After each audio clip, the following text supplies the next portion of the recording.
आज आपण एकदम झटपट तयार होणारं मस्त चटपटीत चटकदार कैरीचं इन्स्टंट लोणचं कसं बनवायचं ते बघणार आहोत. तेही अगदी 10 ते 15 मिनटात हे लोणचं बनवून तयार होतं. नमस्कार, मी रोहिणी तुमचे रोहिणी होम किचनमध्ये मनापासून खूप खूप स्वागत करते. हे इन्स्टंट लोणचं महिनाभर टिकते आणि हे लोणचं खूप खूप टेस्टी लागतं. तर चला सुरुवात करूया आजच्या रेसिपीला. तर इथे मी 2 कैऱ्या घेतल्यात. त्या कैऱ्या स्वच्छ धुवून घ्यायच्या आहेत. कैरीला जर चीक लागला असेल तर तो देखील छान स्वच्छ धुवून घ्यायचा आहे आणि आपल्याला छान कोरड्या करून घ्यायच्या. यावर थोडा देखील पाण्याचा अंश नको. जर थोडं पाणी राहिलं तर लोणच्याला बुरशी लागते आणि लोणचं पटकन खराब होतं. आता या कैरीची आपण देठ काढून घेणार आहोत आणि याला या पद्धतीने कापून घ्यायचं आहे. मधोमध कापायचं आहे आणि यातला आतला जो भाग आहे तो आपल्याला काढून घ्यायचा आहे. आणि या पद्धतीने आपण सगळे या कैरीचे बारीक बारीक काप करून घेणार आहोत. बारीक यासाठी करायचे आहेत जेणेकरून हे लोणचं पटकन मुरेल. आपल्याला वर्षभरासाठी नाही बनवायचं आहे, तर अगदी महिनाभर 15 दिवस इतपतच हे लोणचं टिकेल. तर अशा बारीक फोडी केल्यात ना तर पटकन हे लोणचं मुरतं आणि खायला देखील छान लागतं. तर आपण दोन्ही कैऱ्यांचे बारीक तुकडे करून घेतलेले आहेत.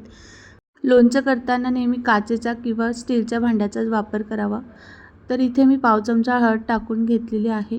हळद खूप जास्त नाही टाकायची, नाहीतर रंग काळसर होतो.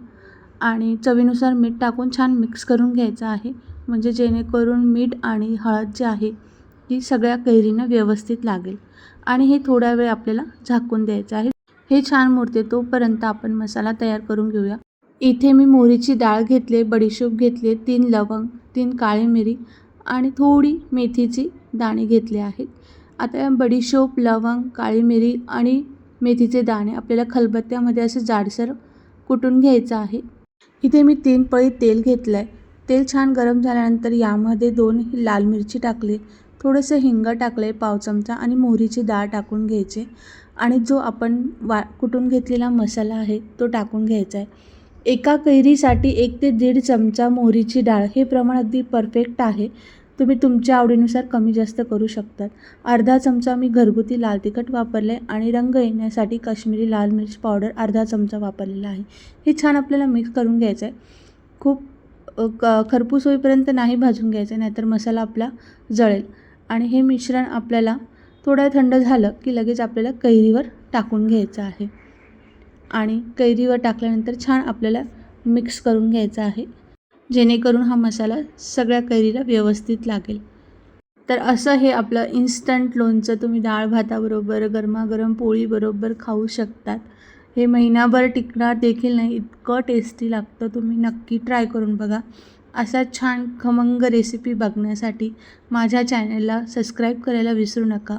सबस्क्राईब केलं तर मी ज्या रेसिपीज शेअर करते तुमच्यासोबत त्याच्या नोटिफिकेशन तुम्हाला मिळतील, जेणेकरून इझिली तुम्हाला व्हिडिओ बघता येईल. तुम्ही तुमच्या फ्रेंड्ससोबतही शेअर करू शकतात. लाईक करायला विसरू नका.